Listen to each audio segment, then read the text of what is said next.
बिलासपुर में अल्प प्रवास पर पहुंचे राजस्व मंत्री जय सिंह अग्रवाल। मंत्री ने विपक्ष पर साधा निशाना। बीजेपी की आगामी महतारी हुंकार रैली पर दिया बयान। जगदलपुर में सतर्कता जागरूकता सप्ताह का आयोजन। भ्रष्टाचार मुक्त भारत बनाने की थीम पर किया आयोजन। एनएमडीसी ने मनाया सतर्कता जागरूकता सप्ताह। नगरी ब्लॉक में सुविधाहीन जिंदगी जीने को मजबूर ग्रामीण सड़क निर्माण की कर रहे मांग पूरी नहीं होने पर आंदोलन की दी चेतावनी। नौगांव में व्यवस्थाओं को दुरुस्त करने का प्रयास। पुलिस अधीक्षकों ने निकाला flag march. TI Pushpendra Mishra ने दी सख्त हिदायत। और बेगमगंज में खाद वितरण की व्यवस्था फेल। डीएपी की जिद पर अड़े किसान और पुलिसों को संभालनी पड़ी व्यवस्थाएं।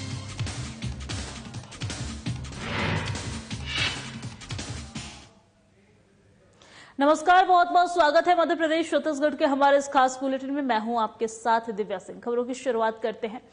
बिलासपुर के राजस्व मंत्री जय सिंह अग्रवाल आज बिलासपुर अल्प प्रवास पर पहुंचे हैं और इस दौरान राजस्व मंत्री ने पत्रकारों के प्रश्नों का जवाब देते हुए कभी विपक्ष तो कभी अपनी ही पार्टी के खिलाफ बागी सुर अपनाया है। विपक्ष के आगामी महतारी हुंकार रैली पर बोलते हुए मंत्री जय सिंह अग्रवाल ने कहा है कि नियम के विरुद्ध किसी भी रैली की इजाजत नहीं मिलेगी। राजस्व मंत्री ने कहा है कि उत्तर प्रदेश में महिला अपराध ज्यादा है। स्मृति ईरानी यूपी में रैली करे।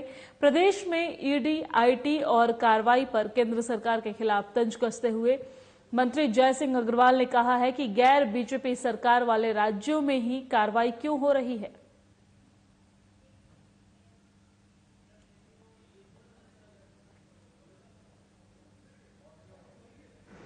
परफॉर्मेंस कैसे बताया गया, क्या बताया गया, रिपोर्ट मेरे पास दूसरों की नहीं है। लेकिन अगर हमारे बारे में कोई बात करेगा तो हमको उस रिपोर्ट की आवश्यकता भी नहीं है और ना हम उस रिपोर्ट को मानते। स्मृति ईरानी इस रैली को यूपी में जाके करते तो ज्यादा बेटर होता। वहाँ यूपी में कितनी घटनाएं घटी हैं आप लोग सब जानते हैं, सभी जागरूक पत्रकार हैं। तो ये जो भारतीय जनता पार्टी की सरकार है यूपी में, और वहाँ क्या क्या घटना घटी है, किस प्रकार से लोगों को कुचल दिया गया, किस प्रकार से महिलाओं के साथ अत्याचार हुए, तो अगर स्मृति ईरानी एक रैली यूपी में करती तो ज्यादा बेटर होता। और केंद्रीय सतर्कता आयोग के दिशा निर्देश पर जगदलपुर में एनएमडीसी के द्वारा सरदार वल्लभ भाई पटेल जयंती के साथ ही 7 दिवसीय सतर्कता जागरूकता सप्ताह का आयोजन किया गया है। 7 दिवसीय आयोजन में एनएमडीसी के द्वारा भ्रष्टाचार मुक्त भारत विकसित भारत की थीम पर तरह तरह के कार्यक्रम आयोजित किए गए हैं। साथ ही कार्यक्रम के अंतिम दिन समापन अवसर पर वाकेथन का आयोजन किया गया है और एनएमडीसी द्वारा आयोजित 7 दिवसीय आयोजन में बस्तर जिले के कई आयु वर्ग के स्कूली बच्चों सहित एनएमडीसी परियोजना के समस्त कर्मचारी और उनके परिवार के सदस्य ने भी आयोजित प्रतियोगिताओं में बढ़ चढ़कर हिस्सा लिया है। और प्रत्येक प्रतियोगिता भ्रष्टाचार मुक्त भारत विकसित भारत की थीम पर ही आयोजित करवाई गई है। माननीय प्रधानमंत्री जी कहते हैं कि सिस्टम में अगर डिले हो तो विकास रुक जाता है। तो विजिलेंस अवेयरनेस वीक के माध्यम से ये जन जन में अवेयरनेस फैलाया जाता है और जो हमारे सरकारी कामकाज के जो सिस्टम है उसको स्टडी करके इम्प्रूवमेंट लाया जाता है ताकि ये सिस्टम फास्टर हो और डेवलपमेंट फास्टर हो। सेंट्रल विजिलेंस कमीशन हर साल एक ड्राइव ऑर्गेनाइज करता है। इसके अंतर्गत हम लोग सरदार वल्लभ भाई पटेल के जन्मदिन के साथ ही एक हफ्ते में हम लोग विजिलेंस अवेयरनेस वीक करते हैं, जिसमें जितने भी भारत सरकार के उद्यम हैं और भारत सरकार की जितने भी संस्थाएं हैं उन सब में हम लोग विजिलेंस अवेयरनेस के डिफरेंट टाइप ऑफ कार्यक्रम करते हैं, जिसमें बच्चों के लिए चित्रकला प्रतियोगिता, निबंध प्रतियोगिता, नाटक, उसके अलावा नृत्य के प्रोग्राम, उसके अलावा एलोक्यूशन और वॉकेथॉन और पब्लिक डिस्प्ले ऑफ पोस्टर्स, इस तरीके की डिफरेंट एक्टिविटीज होती हैं। और नगरी ब्लॉक के रिसगांव अभयारण्य क्षेत्र के ग्रामीण सुविधाहीन जिंदगी जीने को मजबूर है, जहां ग्रामीण कई बार शासन प्रशासन से लेकर जनप्रतिनिधियों तक मांग कर चुके हैं, लेकिन हमेशा इनकी मांग टाइगर रिजर्व के पेच में फंस कर रह गई है। और जब भी मांग की गुहार लगाई जाती है तब जनप्रतिनिधियों का एक ही रट्टा रटाया जवाब मिलता है कि फॉरेस्ट वाले ही बनाने नहीं देते हैं, तो हम क्या कर सकते हैं। ग्रामीणों में जनप्रतिनिधियों और वन विभाग के कार्यशैली को लेकर नाराजगी नजर आ रही है। ग्रामीणों का कहना है कि 75 साल से गांव में विकास नहीं हुआ है और जिसके चलते 25 गांवों के लोग मिलकर अभयारण्य संघर्ष समिति बैनर तले विकास कार्यों के लिए शासन प्रशासन के खिलाफ आंदोलन करेंगे। साथ ही ग्रामीणों का कहना है कि जो भी प्रतिनिधि बनते हैं वो मात्र चुनाव के समय यहां पर वोट मांगने आते हैं और फिर क्षेत्र की तरफ पलटकर नहीं देखते हैं, और जिसके चलते यहां पर कोई सुविधा नहीं मिलती है। और उसी को लेकर हम क्षेत्रवासी संघर्ष समिति बनाकर अब इस क्षेत्र के विकास के लिए लड़ने का पूरा मन बना लिया है। उनका कहना है कि अगर विकास कार्य नहीं तो मतदान नहीं करेंगे। और वही ग्रामीणों के आंदोलन में पहली प्राथमिकता सड़क निर्माण, पुल निर्माण और पुलिया निर्माण की है। वही पदाधिकारियों ने जल्द मांग पूरी नहीं हुई तो एसडीएम कार्यालय का घेराव, कलेक्टर कार्यालय का घेराव और विधानसभा कार्यालय का घेराव करने की बात कही है। और ये आंदोलन तब तक करेंगे जब तक मांगे पूरी नहीं हो जाएगी। और आने वाले दिनों में जितने भी चुनाव होंगे उसका बहिष्कार पूर्ण रूप से इस क्षेत्र वासियों के द्वारा किया जाएगा। इस क्षेत्र में और हमारा मांग भी है कि हम इस क्षेत्र से आज हमारे पूर्वजों भी चले गए, उसके बाद हम लोगों भी आज 58 वर्ष हो चुका, लेकिन आज हमारे इस क्षेत्र का विकास नहीं हो रहा है।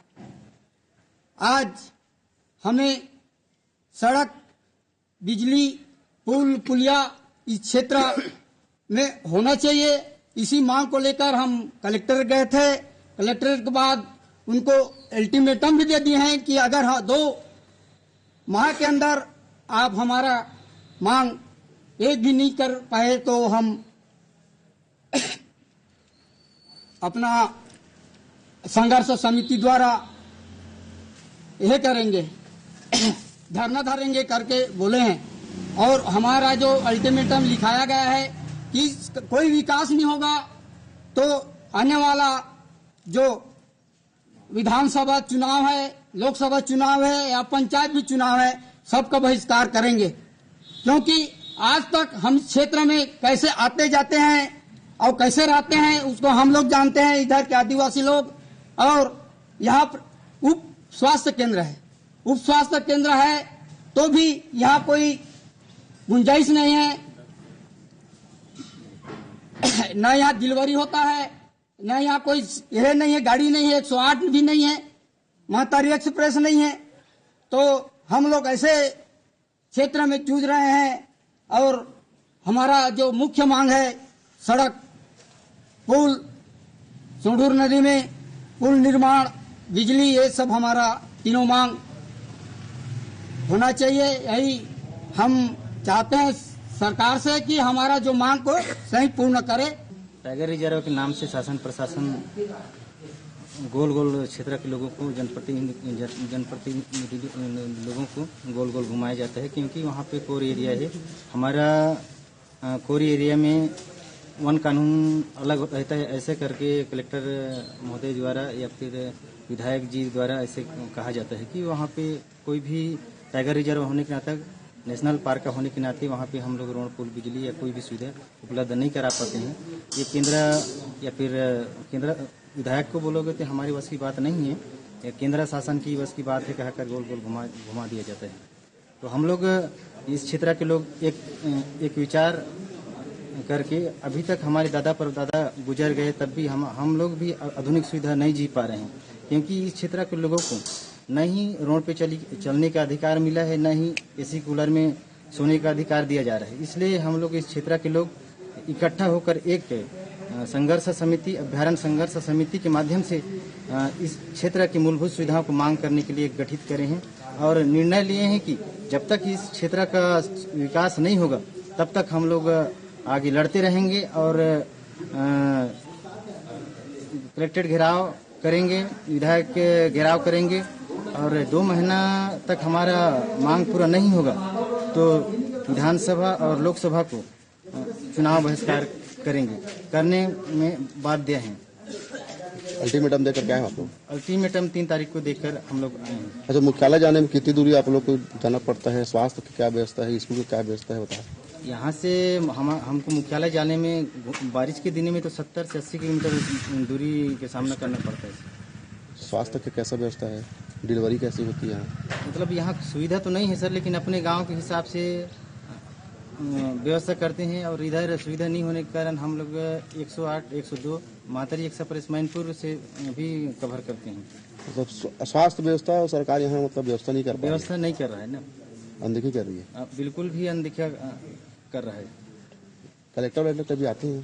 कलेक्टर अभी बाइक में आए थे एलएमएस जी, लेकिन बाइक से घूम के चले गए, लेकिन उसका भी कुछ भी नहीं मिला, चुप से आ गए और चले गए। समस्या तो हमारा बहुत हमें रोड भी पुलिया और बिजली यहाँ आ जाए सुविधा नहीं हो। हमार कति परेशानी से वहाँ कलेक्टर ऑफिस जाथन, नगरी जाथन। हमारा तो रोज के हर दिन आना जाना करना पड़ते नगरी सांकरा। और बरसात के दिन में पानी नाला में भर जाते तो हमारे यहाँ नदी पार करके जाते और नदी पार करके नहीं सकन तो एक तरफ से घूम के जाते। और हमारा बहुत परेशानी होती है कि वहाँ स्वास्थ्य विभाग है, वहाँ डिलीवरी होते तो बड़ा समस्या होती है। स्वास्थ्य विभाग में नॉर्मल होते तो स्वास्थ्य विभाग में करवाते और नहीं हो सके ना तो नगरी लेते घुमा के तो बहुत परेशानी हो जाती है और बहुत परेशानी होती है कि ठीक। और ऐसे समस्या देखते हुए भी शासन प्रशासन एक तरफ के ध्यान नहीं देते और मन कितना बार हो गया आना जाना करतन मांग करत पूरी नहीं होती मांग। एक काम अभी मांग करे हैं, एक काम भी सफल नहीं होते और हमारे संघर्ष समिति के माध्यम से हमने सब निर्णय ले हैं कि अब हम संघर्ष खड़े हुए हैं तो संघर्ष करके रहो और हम गांव के विकास के बारे में सोचते हैं। और सरकार इतना आना जाना परेशानी नहीं समझते, नहीं देखते, कोई यहाँ अधिकारी आए न प्रतिनिधि आए। और अब खबर बेगमगंज से है, जहां पर सोमवार को 300 के करीब महिला पुरुष किसान खाद लेने पहुंचे हैं। आपको बता दें कि 1 नवंबर को किसान को पर्चियां दी गई थी और जहां खाद नहीं मिलने पर किसान आक्रोशित हुए हैं और पुलिस को मोर्चा संभालना पड़ा है।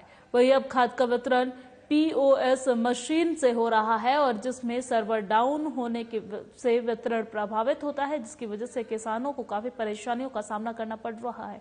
वहीं बसिया गांव के किसान दुर्गा प्रसाद लोधी का कहना था कि 1 नवंबर को टोकन मिलने के बाद भी खाद नहीं मिल रही है और न तो यहां पर पीने की जो पानी है उसकी व्यवस्था है और ना ही धूप से बचने के लिए छांव है और साथ ही साइड में बना हुआ शौचालय भी बंद है। वहीं किसानों ने यह भी आरोप लगाया है कि एक फोन आने पर वेयर हाउस संचालक 50 बोरी तक ब्लैक में दे सकते हैं और हम किसानों को मात्र 10 बोरी भी टोकन का नंबर आने पर उपलब्ध नहीं हो पा रहा है और जिसके चलते कियानोम ने काउंटर बढ़ाने की मांग की है। समस्या खाद वाली है। एक तो मेन समस्या ये है, इन लोगों ने नाम लिखे, 1 तारीख में नाम लिखा किसानों कम से कम 200 नाम और नंबर दिया था कि 8 तारीख को मिलेगा। अब आज यही पता नहीं लग रहा कि 8 को कैसे मिलेगा नहीं मिलेगा। एक दिन भर में किसानों ने नाम लिखवाए। दूसरी बात, जो लेटरिन बाथरूम बंद करे हैं, ये क्यों बनवाए गए हैं? लेडीज भी है, अब किसी को बाहर जाना है तो कहाँ जाएगा? पानी की कोई व्यवस्था नहीं है। अब किसान लाइन में लगा है सुबह से 5 बजे से और 4 बजे से लाइन में लग जाती। अब इधर ना तो पानी है और यदि वो बाहर पानी को जाता है तो उसका नंबर निकल जाता है। बोरी के लिए किसान झुक रहा है और जे एक फोन पर किसी का भी फोन आ गया वो 50-50 बोरी की स्लिप बना रहा है और यहाँ दिन भर भूखे प्यासे किसान बैठे हैं, इनको 5-5 बोरी नहीं दे रहा है। खाद ले रहे हैं सर, तो हम खाद ले रहे 1 हफ्ता से हमारी नंबर लगा या नंबर लगाने के बाद डायरेक्ट ट्रेन 3 दिन आवे होगा रेगुलर कल ही नहीं आवे हम आए का शनिवार में तो शुक्रवार में आज फिर सोमवार में खाद की खाद नहीं मिला वार दिन सुबह कितने बजे से खड़े हो जाते हैं? रोज खर्च हो ना पैसे नाश्ता पानी में सुबह से आज तो आए थे 4 बजे। क्या बोल देते हैं शाम को? क्या बोल देते हैं ये लोग? शाम में कहते थे हम नहीं बैठ रहा शाम हो गई बंद कर दी। और बिलासपुर के पाशा कॉलोनी विनोवा नगर R7 गली में स्वर्गीय देवनारायण सिंह ठाकुर के मकान के साइड में और सतीश अग्रवाल के मकान के साइड में प्रोफेसर दुर्बा चटर्जी के नगर निगम की रोड पर कब्जा करने और मकान बना लिया है, जबकि सिविल कोर्ट बिलासपुर ने 4 मार्च 1993 को अपने निर्णय में कब्जा को न हटाने संबंधित दुर्बा चटर्जी की याचिका को खारिज करते हुए कब्जे को अवैध बताते हुए नगर निगम के कब्जा को हटाने संबंधित नोटिस को सही ठहराया था। नगर निगम ने कब्जा हटाने का आदेश दिया था। कब्जा हटाने होने से कॉलोनी वासियों को परेशानी होती है और जब कॉलोनी वासी पार्किंग और अवैध कब्जे की शिकायत करते हैं तो दुर्बा चटर्जी और अनूप चटर्जी सरकारी कर्मचारी होते हुए भी दबंगई दिखाते हैं। बिलासपुर में गुंडों द्वारा कब्जा करने की घटनाएं आम बात है, लेकिन अब सरकारी कर्मचारी भी इस तरह के घटना को अंजाम दे तो ये सोचने वाली बात है।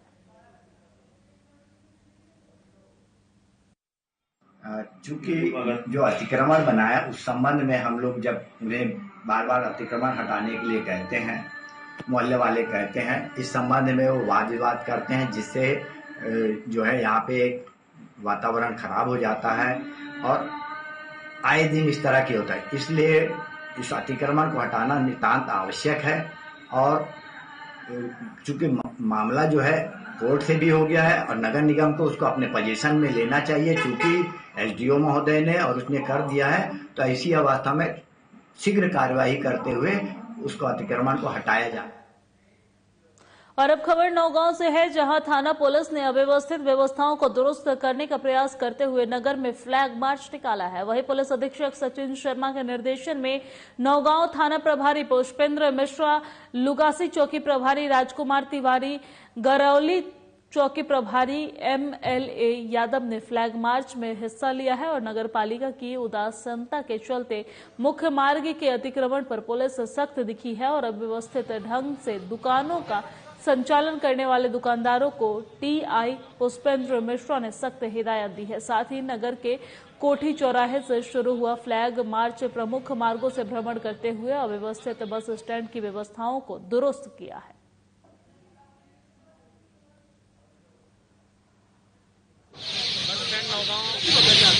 ठेला संचालकों के द्वारा बस ड्राइवरों के द्वारा बस खड़ी करने और ठेला लगाने की वजह से अव्यवस्थित होने की शिकायत प्राप्त हुई थी। उसी शिकायत के क्रम में हम लोग पूरे थाने का बल और चौकी का बल लेकर के यहाँ पर उपस्थित हुए थे और ठेले को भी हमने व्यवस्थित कराया है। हर ठेले वाले की एक निश्चित जगह बताई है उसको कि आपको यहीं पर ठेला लगाना है। साथ में बस वालों को भी हिदायत दी है कि आपको जो पूर्व निर्धारित जगह है उसी जगह आपको बस लगाना है और इसी क्रम में हम लोग प्रयास करेंगे कि नौगांव का जो बस स्टैंड है वो साफ सुथरा रहे, खुला रहे, ताकि यहाँ आने वाले यात्रियों को और अन्य लोगों को कोई असुविधा का सामना हो। और जगदलपुर के पुलिस परीक्षणशाला लालबाग में 38वां छत्तीसगढ़ सशस्त्र बल बुनियादी परीक्षण दीक्षांत परेड समारोह का आयोजन किया गया है। छत्तीसगढ़ सशस्त्र बल के कई वाहिनियों के 40 नव आरक्षकों को विगत 10 महीने से कानून व्यवस्था, पुलिस प्रक्रिया, मैप रीडिंग सहित हथियारों के कुशल संचालन जैसे विषयों का परीक्षण देकर इन आरक्षकों को शारीरिक और मानसिक रूप से दक्ष बनाया गया है।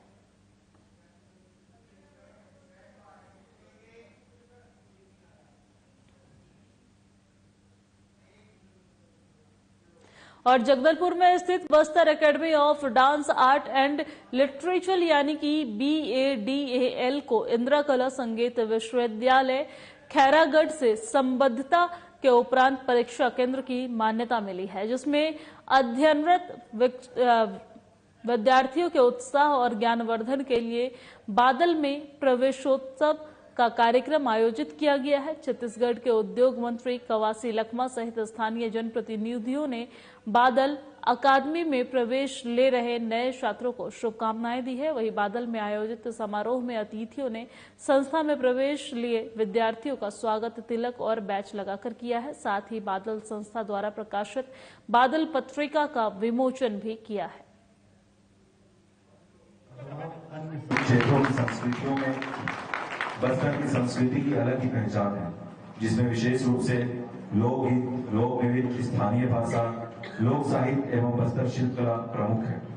बादल स्थापना का उद्देश्य बस्तर संभाग के जनजाति संस्कृति, ताना बाना, धार्मिक रीति रिवाज, त्योहार, लोकगीत, लोक नृत्य इत्यादि का संरक्षण करना, संवर्धन करना एवं साथ साथ हम इन सभी कलाओं को कैसे अगली पीढ़ी तक शुद्ध रूप से हम कैसे हस्तांतरित कर सकते हैं, इसी उद्देश्य के साथ।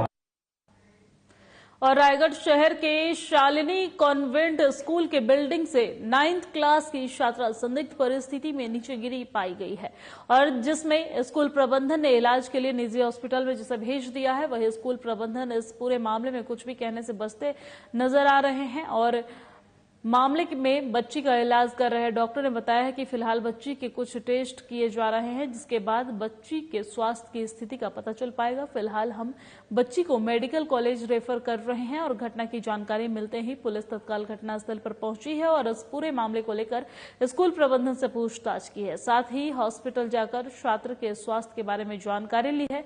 फिलहाल छात्रा के स्कूल बिल्डिंग से गिरने के कारणों का अभी पता नहीं चल पाया है और वही पुलिस मामले में जांच की बात कह रही है।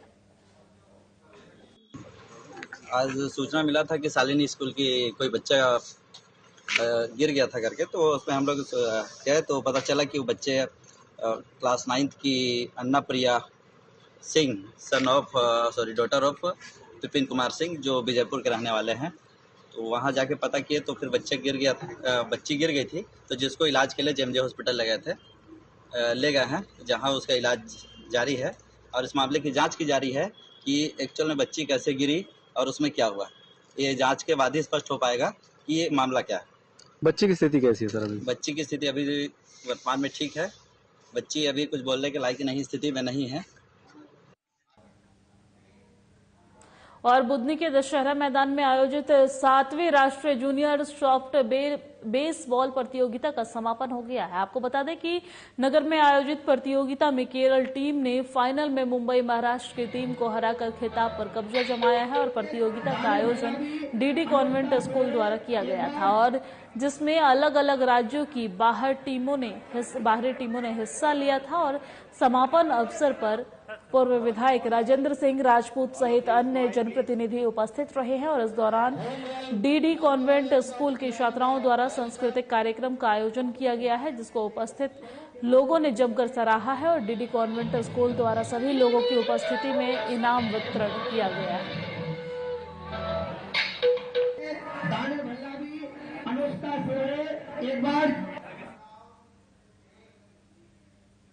और राष्ट्र में सोमवार को देव दिवाली के दिन बड़ी संख्या में महिलाओं ने पार्वती नदी के तट पर दीपदान कर धर्म लाभ लिया है और स्थानीय शंकर मंदिर में भी बाबा महाकाल के दर्शन कर दीप प्रज्वलित किया। आपको बता दें कि कार्तिक के पूरे माह में महिलाएं सूर्योदय से पूर्व स्नान कर तुलसी की पूजा करती है और 11 से पूर्णिमा तक 5 दिन तक व्रत रखती है और मंगलवार को चंद्र ग्रहण होने के कारण सोमवार को ही कार्तिक पूर्णिमा मनाई जा रही है।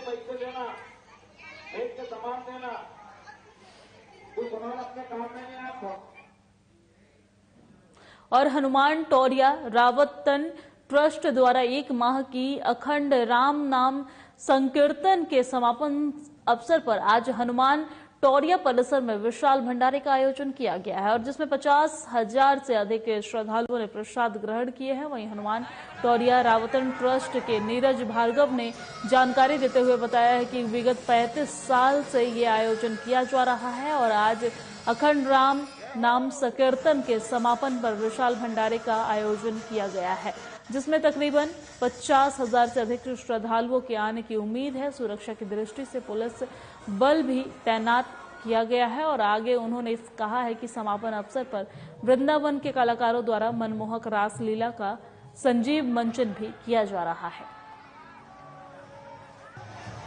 टोरिया मंदिर पर विगत 35 वर्षों से ये विशाल भंडारे का आयोजन होता है।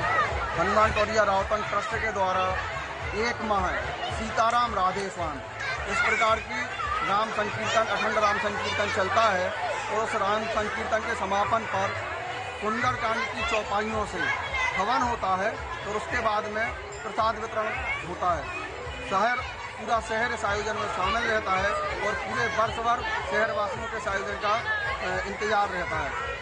कोविड के 2 वर्षों के बाद इस वर्ष एक अलग ही उत्साह शहरवासियों में है और लगभग 50,000 से ऊपर संख्या इस आयोजन में शामिल होने की संभावना है। और ग्वालियर में मातृभूमि सेवा मिशन धर्म क्षेत्र कुरुक्षेत्र की ग्वालियर इकाई ने अंतर्राष्ट्रीय रामायण सम्मेलन का आयोजन किया है, जिसका शुभारंभ श्री 1008 ददरौआ सरकार की अध्यक्षता में किया गया है। और इस दौरान डॉक्टर प्रकाश मिश्र ने भगवान राम का जिक्र करते हुए कहा है कि मर्यादा पुरुषोत्तम भगवान श्री राम के संदेश को आत्मसात करते ही आत्मनिर्भर भारत का निर्माण हो सकता है। और वहीं इस दौरान अंतर्राष्ट्रीय रामायण सम्मेलन में सनातन वैदिक संस्कृति के अंतर्राष्ट्रीय स्तर पर कार्य प्रचार प्रसार के लिए मातृभूमि सेवा मिशन ने महामंडलेश्वर श्री 1008 संत रामदास जी महाराज ददरौआ सरकार को मातृभूमि मानस गौरव सम्मान से सम्मानित किया है। आज मातृभूमि सेवा मिशन के मध्य प्रदेश ग्वालियर इकाई द्वारा एक अंतर्राष्ट्रीय रामायण सम्मेलन और मातृभूमि सेवा मिशन में शिक्षा प्राप्त कर रहे समाज के असहाय जरूरतमंद बच्चों के सांस्कृतिक कार्यक्रम का आयोजन किया गया।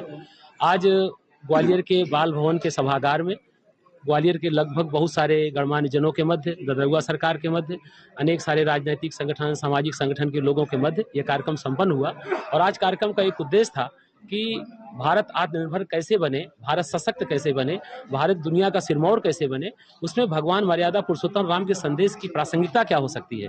तो आज उस विषय पे अनेक सारे विद्वानों के द्वारा चर्चा और चिंतन चला। और मातृभूमि सेवा मिशन का जो कार्य है वो वनवासी राम से प्रेरित है। वो एक ऐसे राम, उस राम के उस भाग से प्रेरित है जो उनका 14 साल का वनवास है। तो आज उन्हीं सारे मुद्दों को लेकर के कुरुक्षेत्र द्वारा संचालित जो मातृभूमि सेवा शिक्षा मंदिर है, जहाँ पे बच्चे निःशुल्क शिक्षा प्राप्त कर रहे हैं, वो सारे बच्चों ने आज आकर के यहाँ मध्य प्रदेश के इस सभागार में बाल भवन में अपनी प्रस्तुति दी। लोगों ने बड़े करतल ध्वनि से बड़ा उनका उत्साहवर्धन किया।